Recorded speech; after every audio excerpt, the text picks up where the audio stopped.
ਪਿਆਰੇ ਦੇਸ਼ ਵਾਸੀਓ, ਅੱਜ ਅੰਤਰਰਾਸ਼ਟਰੀ ਮਹਿਲਾ ਦਿਵਸ ਹੈ। ਪੂਰੇ ਸੰਸਾਰ ਦੇ ਵਿੱਚ ਇਸ ਦਿਨ ਨੂੰ ਮਨਾਇਆ ਜਾ ਰਿਹਾ ਹੈ। ਉੱਥੇ ਹੀ ਸਾਡੇ ਭਾਰਤ ਦੇਸ਼ ਵਿੱਚ ਅੱਜ ਔਰਤ ਦਿਵਸ ਮਨਾਇਆ ਜਾ ਰਿਹਾ ਹੈ।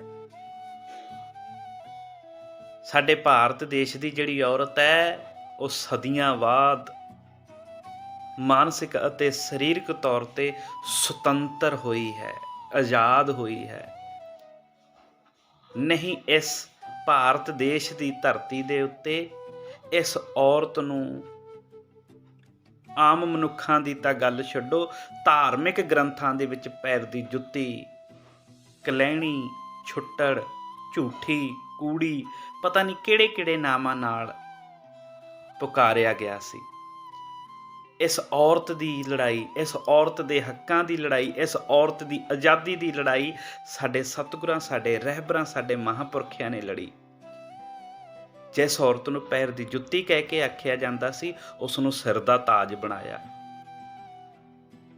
ਜੋ ਸਤਿਕਾਰ, ਜੋ ਰੁਤਬਾ ਸ਼੍ਰੀ ਗੁਰੂ ਗ੍ਰੰਥ ਸਾਹਿਬ ਮਹਾਰਾਜ ਜੀ ਦੀ ਬਾਣੀ ਦੇ ਵਿੱਚ ਔਰਤ ਨੂੰ ਦਿੱਤਾ ਗਿਆ, ਮੈਂ ਕਹਿੰਦਾ ਔਰਤ ਕਦੇ ਵੀ ਇਸ 35 ਮਹਾਂਪੁਰਖਾਂ ਦਾ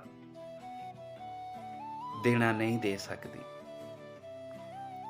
ਸ਼੍ਰੀ ਗੁਰੂ ਨਾਨਕ ਸਾਹਿਬ ਮਹਾਰਾਜ ਜੀ ਕਹਿੰਦੇ ਨੇ ਬਾਣੀ ਦੇ ਵਿੱਚ, ਭੰਡ ਜੰਮੀ ਹੈ। ਭੰਡ ਦਾ ਮਤਲਬ ਹੁੰਦਾ ਇਸਤਰੀ, ਔਰਤ।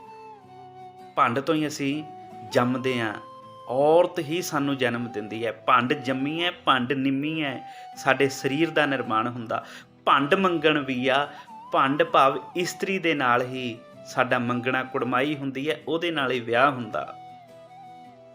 ਭੰਡੋਂ ਹੋਵੇ ਦੋਸਤੀ, ਇਸਤਰੀ ਦੇ ਨਾਲ ਹੀ ਸਾਡੀ ਦੋਸਤੀ ਮਿੱਤਰਤਾ ਹੁੰਦੀ ਹੈ। ਭੰਡੋਂ ਹੋਵੇ ਦੋਸਤੀ, ਭੰਡੋਂ ਚੱਲੇ ਰਾਹ। ਇਹ ਸੰਸਾਰ ਦਾ ਜਿਹੜਾ ਰਸਤਾ ਹੈ, ਜਿਹੜਾ ਸੰਸਾਰ ਮਨੁੱਖਤਾ ਪੈਦਾ ਹੋਈ ਹੈ, ਇਸ ਦਾ ਰਸਤਾ ਔਰਤ ਤੋਂ ਹੀ ਨਿਕਲਦਾ ਹੈ। ਭੰਡੋਂ ਹੋਵੇ ਦੋਸਤੀ, ਭੰਡੋਂ ਚੱਲੇ ਰਾਹ। ਭੰਡ ਮੂਆ, ਔਰਤ ਜਦੋਂ ਮਰ ਜਾਂਦੀ ਹੈ, ਡੈਥ ਹੋ ਜਾਂਦੀ ਹੈ, ਭੰਡ ਭਾਲੀ ਹੈ। ਇਸਤਰੀ ਨੂੰ ਫਿਰ ਲੱਭੀ ਦਾ, ਭਾਈ ਇਸ ਔਰਤ ਨੂੰ ਇਸ਼ਨਾਨ ਪਾਣੀ ਕਰਾਓ, ਦੁਨੀਆ ਤੋਂ ਚੱਲ ਵਸੀ। ਭੰਡ ਮੂਆ ਭੰਡ ਭਾਲੀ ਹੈ, ਭੰਡ ਹੋਵੇ ਬੰਧਾਨ, ਸੋ ਕਿਉ ਮੰਦਾ ਆਖੀਐ ਜਿਤ ਜੰਮੈ ਰਾਜਾਨ। ਕਿੱਡੀ ਬਾਕਮਾਲ ਗੱਲ ਆਖੀ ਹੈ ਗੁਰੂ ਗ੍ਰੰਥ ਸਾਹਿਬ ਮਹਾਰਾਜ ਜੀ ਦੀ ਬਾਣੀ ਨੇ। ਭੰਡ ਮੂਆ ਭੰਡ ਭਾਲੀ ਹੈ, ਭੰਡ ਹੋਵੇ ਬੰਧਾਨ। ਰਿਸ਼ਤੇ ਨਾਤੇ ਔਰਤ ਨਾਲ ਬਣਦੇ ਨੇ। ਔਰਤ ਹੀ ਸਾਡੀ ਮਾਂ ਹੈ, ਔਰਤ ਹੀ ਸਾਡੀ ਧੀ ਹੈ, ਔਰਤ ਹੀ ਸਾਡੀ ਭੈਣ ਹੈ, ਔਰਤ ਹੀ ਸਾਡੀ ਪਤਨੀ ਹੈ। ਔਰਤ ਬਹੁਤ ਸਾਰੇ ਰਿਸ਼ਤਿਆਂ ਨੂੰ ਪੈਦਾ ਕਰਦੀ ਹੈ। ਸੋ ਕਿਉਂ ਮੰਦਾ ਆਖੀਏ? ਗੁਰੂ ਸਾਹਿਬ ਕਹਿੰਦੇ ਕਿਉਂ ਮੰਦਾ ਆਖਦੇ ਹੋ ਔਰਤ ਨੂੰ? ਜਿਤ ਜੰਮੈ ਰਾਜਾਨ, ਜੀ ਨੇ ਰਾਜੇ ਮਹਾਰਾਜੇ ਔਲੀਏ ਮੋਲੀਏ ਪੀਰਾਂ ਫਕੀਰਾਂ ਨੂੰ ਤੁਹਾਨੂੰ ਜਨਮ ਦਿੱਤਾ, ਉਹਨੂੰ ਕਦੇ ਵੀ ਮਾੜਾ ਨਹੀਂ ਆਖਣਾ ਚਾਹੀਦਾ। ਭੰਡੋਂ ਹੀ ਭੰਡ ਉਪਜੈ, ਭੰਡੈ ਬਾਜ ਨਾ ਕੋਏ। ਔਰਤ ਤੋਂ ਹੀ ਔਰਤ ਪੈਦਾ ਹੁੰਦੀ ਹੈ। ਜਿੱਥੇ ਸੰਸਾਰ ਮਨੁੱਖਤਾ ਪੈਦਾ ਕੀਤੀ ਔਰਤ ਨੇ, ਉੱਥੇ ਹੀ ਔਰਤ ਪੈਦਾ ਹੋਈ ਹੈ ਔਰਤ ਤੋਂ। ਭੰਡੋਂ ਹੀ ਭੰਡ ਉਪਜੈ, ਭੰਡੈ ਬਾਜ ਨਾ ਕੋਏ। ਔਰਤ ਤੋਂ ਬਿਨਾਂ ਮਨੁੱਖ ਦਾ ਪੈਦਾ ਹੋਣਾ ਨਾਮੁਮਕਿਨ ਹੈ। ਮਾਤ ਪਿਤਾ ਬਿਨ ਬਾਲ ਨਾ ਹੋਈ।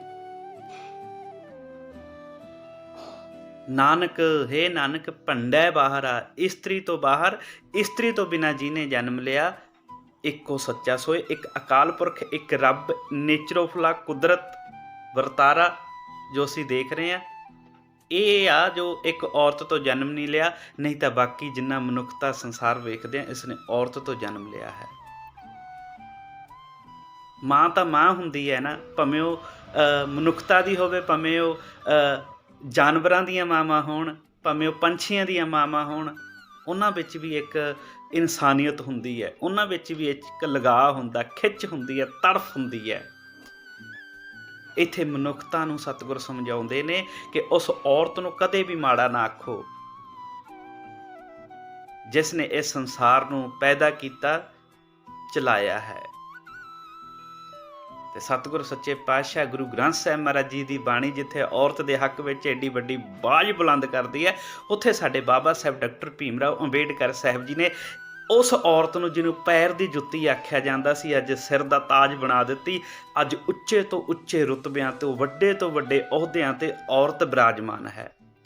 ਦੇਸ਼ ਦੀ ਰਾਸ਼ਟਰਪਤੀ, ਦੇਸ਼ ਦੀ ਪ੍ਰਧਾਨ ਮੰਤਰੀ, ਔਰ ਇੱਥੋਂ ਤੱਕ ਜਿੱਥੇ 193 ਦੇਸ਼ UNO ਵਿੱਚ ਬੈਠਦੇ ਨੇ, ਉੱਥੇ ਵੀ ਔਰਤ ਨੂੰ ਬਾਬਾ ਸਾਹਿਬ ਨੇ ਪਹੁੰਚਾ ਦਿੱਤਾ। ਭਾਰਤੀ ਸੰਵਿਧਾਨ ਦੇ ਆਰਟੀਕਲ 15 ਤੇ ਕਲੋਜ਼ 3 ਪੜ੍ਹ ਕੇ ਵੇਖਿਓ, ਔਰਤਾਂ ਅਤੇ ਬੱਚਿਆਂ ਨੂੰ ਵਿਸ਼ੇਸ਼ ਅਧਿਕਾਰ ਲੈ ਕੇ ਦਿੱਤੇ ਨੇ ਕਿ ਉਹ ਆਪਣੇ ਹੱਕਾਂ ਅਧਿਕਾਰਾਂ ਨੂੰ, ਆਪਣੀ ਉੱਨਤੀ ਨੂੰ, ਆਪਣੇ ਵਿਕਾਸ ਨੂੰ ਕੋਈ ਵੀ ਲਾਅ ਬਣਵਾ ਸਕਦੀ ਹੈ, ਕੋਈ ਵੀ ਕਾਨੂੰਨ ਬਣਵਾ ਸਕਦੀ ਹੈ। ਬੱਚਿਆਂ ਅਤੇ ਔਰਤਾਂ ਲਈ ਕੋਈ ਵੀ ਵਿਸ਼ੇਸ਼ ਕਾਨੂੰਨ ਬਣਾਇਆ ਜਾ ਸਕਦਾ ਹੈ। ਤੇ ਮੇਰੀ ਉਹ ਸਤਿਕਾਰਯੋਗ ਮਾਤਾਓ, ਭੈਣੋ, ਬੱਚਿਓ, ਬੇਟੀਓ, ਤੁਹਾਡਾ ਫਰਜ਼ ਬਣਦਾ ਕਿ ਗੁਰੂ ਗ੍ਰੰਥ ਸਾਹਿਬ ਮਹਾਰਾਜ ਜੀ ਦੀ ਬਾਣੀ ਅਤੇ ਸੰਵਿਧਾਨ ਨੂੰ ਪੜ੍ਹੋ, ਜਿਨ੍ਹਾਂ ਨੇ ਤੁਹਾਨੂੰ ਮਾਨਸਿਕ ਅਤੇ ਸਰੀਰਕ ਤੌਰ 'ਤੇ ਆਜ਼ਾਦ ਕਰਵਾਇਆ, ਸੁਤੰਤਰ ਕਰਵਾਇਆ। ਫਿਰ ਸਾਡਾ ਇਹ ਔਰਤ ਦਿਵਸ ਮਨਾਇਆ, ਮਹਿਲਾ ਅੰਤਰਰਾਸ਼ਟਰੀ ਦਿਵਸ ਮਨਾਇਆ ਸਫਲਾ ਹੈ।